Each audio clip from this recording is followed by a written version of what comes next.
এমনি সম্ভবে তাহা এমনি সম্ভবে বলো এমনি সম্ভবে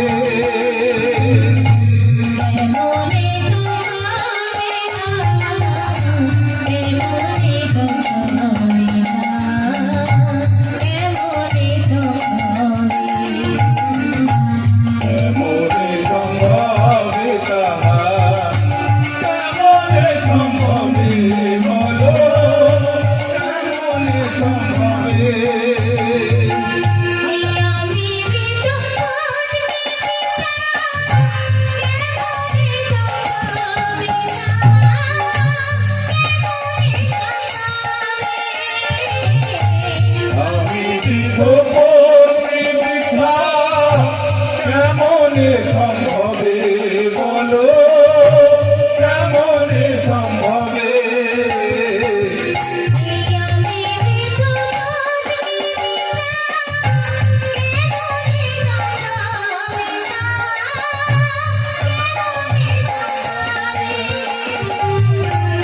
আমি বৃথা কেমনে সম্ভবে বলো কেমনে সম্ভবে এমনি সম্ভবে কাহা কেমনে সম্ভবে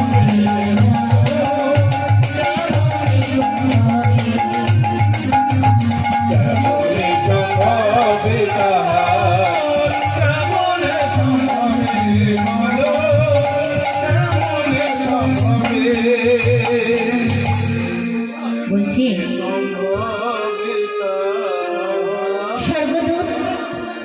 স্বর্গদূতকে সেই সাধু সাক্ষরিয়া বলছে তা কেমন করে সম্ভব হবে? আপনি যে কথা আমাকে বললেন তা কেমন করে সম্ভব হবে? কারণ আমি যে বৃদ্ধ, আমার পত্নীও যে বৃদ্ধা হয়ে গেছে, তা কেমন করে সম্ভব হবে আপনি আমাকে বলুন। এটা কিছুতেই সম্ভব হতে পারে না। এত বছর ধরে আমরা অনেক কান্নাকাটি করেছি, অনেক চেয়েছি পিতা ঈশ্বরের কাছে যেন তিনি একটি সন্তান আমাদের দেন, কিন্তু এত বছরে যখন সেই আশা আমাদের পূর্ণ হয়নি, তাহলে এই বৃদ্ধ বয়সে এসে আপনি এই কেমন কথা বলছেন? আমরা কিছুতেই বিশ্বাস করতে পারছি না, এটা সম্ভব হতে পারে না। যখন সেই সাধু অবিশ্বাস করছে স্বর্গদূতকে, তখন স্বর্গদূত অত্যন্ত রাগান্বিত হলেন, আর রাগান্বিত হয়ে সেই স্বর্গদূত সাধুকে এক কঠিন অভিশাপ দিলেন। বলেন, শোনো সাধু, আজ থেকে তুমি বোবা হয়ে যাবে। কঠিন অভিশাপ দিলেন সেই স্বর্গদূত যে তুমি আজ এই মুহূর্তে থেকে তোমার বাক শক্তি হারিয়ে ফেলবে, তুমি আর কথা বলতে পারবে না,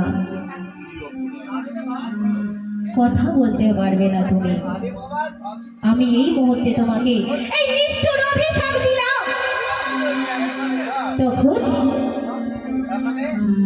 তখন সেই সাধু সেই স্বর্গদূতের অভিশাপ শুনে হতবাক হয়ে গেলেন।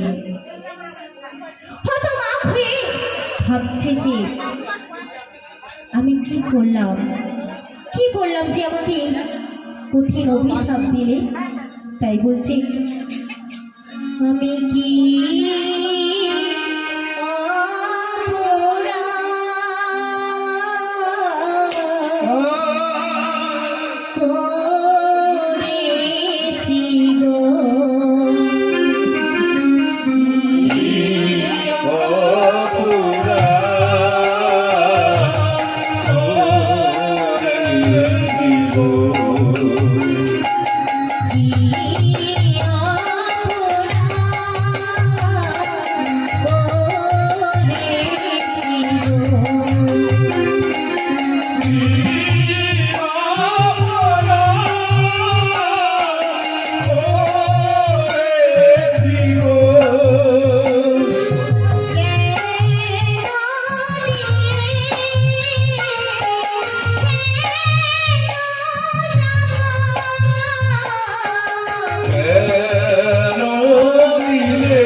পারছি না, তাই তো আমি এই কথা বললাম। তুমি আমাকে বলে দাও আমি কি অপরাধ করেছি, কি অন্যায় করেছি আমি। তখন সর্বদূত বলছি, শোনো সাধু, আমার নাম গাব্রিয়েল, আমি সেই ঈশ্বরের প্রধান দূত। আমি সর্বদা ঈশ্বরের কাছে থাকি, আমি তার আজ্ঞাবাহী দাস। তোমার কাছে করেছি প্রকাশ তোমার পুত্র সম্বন্ধে যে কথা আমি